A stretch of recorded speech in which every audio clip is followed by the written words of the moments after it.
আসসালামু আলাইকুম বন্ধুরা, কেমন আছেন সবাই? যারা বিকাশ ব্যবহারকারীরা রয়েছেন, যারা আপনারা বিকাশ অ্যাকাউন্ট ইউজ করেন, আপনাদের জন্য সুখবর। এখন থেকে বাংলাদেশ ছাড়াও প্রবাস থেকেও কিন্তু আপনারা বিকাশ অ্যাকাউন্ট ইউজ করতে পারবেন। প্রবাস থেকেও বিকাশের মাধ্যমে লেনদেন করতে পারবেন। বাংলাদেশে যেরকম আপনারা বিকাশ অ্যাকাউন্ট ইউজ করে মানে টাকায় রিচার্জ করেন, সেন্ড মানি, ক্যাশ আউট করেন, ঠিক একইভাবে এখন থেকেও প্রবাস থেকেও আপনারা কি করতে পারবেন, বিকাশ অ্যাকাউন্ট ইউজ করতে পারবেন। বিকাশ থেকে নতুন একটা আপডেট চলে এসেছে। আগে কিন্তু শুধুমাত্র বাংলাদেশেই বিকাশ অ্যাকাউন্ট ইউজ করা যেত।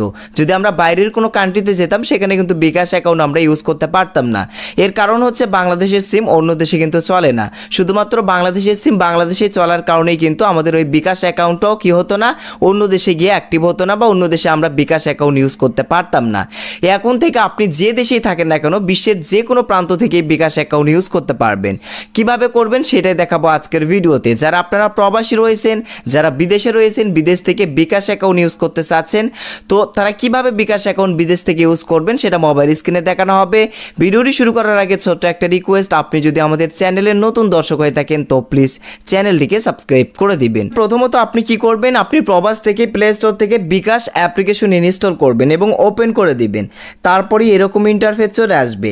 এখন যেহেতু আপনি আপনার বাইরের দেশ থেকে মানে বিকাশ অ্যাকাউন্ট ইউজ করতে চাচ্ছেন, আপনার নিজের বিকাশ অ্যাকাউন্টে ইউজ করতে চাচ্ছেন, তো এখন আপনাকে কি করতে হবে, যেহেতু বাংলাদেশের সিম অন্য দেশে চলে না, তো বাংলাদেশের যে নাম্বার দিয়ে আপনি বিকাশ অ্যাকাউন্ট খুলে গিয়েছিলেন সেই নাম্বার এখন আপনাকে চেঞ্জ করতে হবে।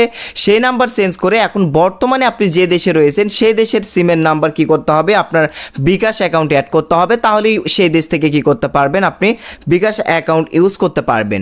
তো এখন আগের বিকাশ অ্যাকাউন্ট নাম্বার চেঞ্জ করে বাংলাদেশের বিকাশ অ্যাকাউন্ট নাম্বার পরিবর্তন করে আপনার যে দেশে এখন আপনি রয়েছেন সেই দেশের বিকাশ অ্যাকাউন্ট নাম্বার অ্যাড করার জন্য এই যে বিকাশ নাম্বার পরিবর্তন এই অপশনে ক্লিক করুন।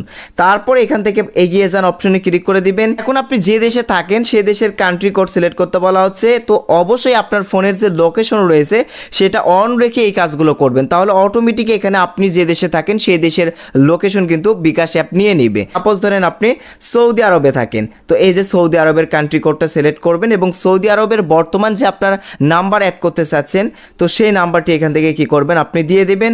দেওয়ার পর নেক্সট অপশনে ক্লিক করে মানে ওই দেশের সকল তথ্য দিলেই আপনার কি হবে, বিকাশ অ্যাকাউন্ট আপনার ওই দেশে অ্যাক্টিভ হয়ে যাবে। আর আরও একটা প্রসেস আপনাদেরকে দেখাই, এখন আপনার হয়তো বা কোনো বিকাশ অ্যাকাউন্ট নেই, এখন নতুন করে আপনি আপনার ওই দেশ থেকে বিদেশ থেকে বিকাশ অ্যাকাউন্ট ক্রিয়েট করতে চাচ্ছেন। এর জন্য লগ ইন রেজিস্ট্রেশন অপশনে ক্লিক করবেন এবং অটোমেটিক কিন্তু আপনার লোকেশন নিয়ে নেবে। আপনি যে দেশে থাকেন না কেন সেই দেশের লোকেশন এখানে অটোমেটিক চলে আসবে, ওই দেশ কোড অবশ্যই এখানে অটোমেটিক সিলেক্ট হয়ে যাবে।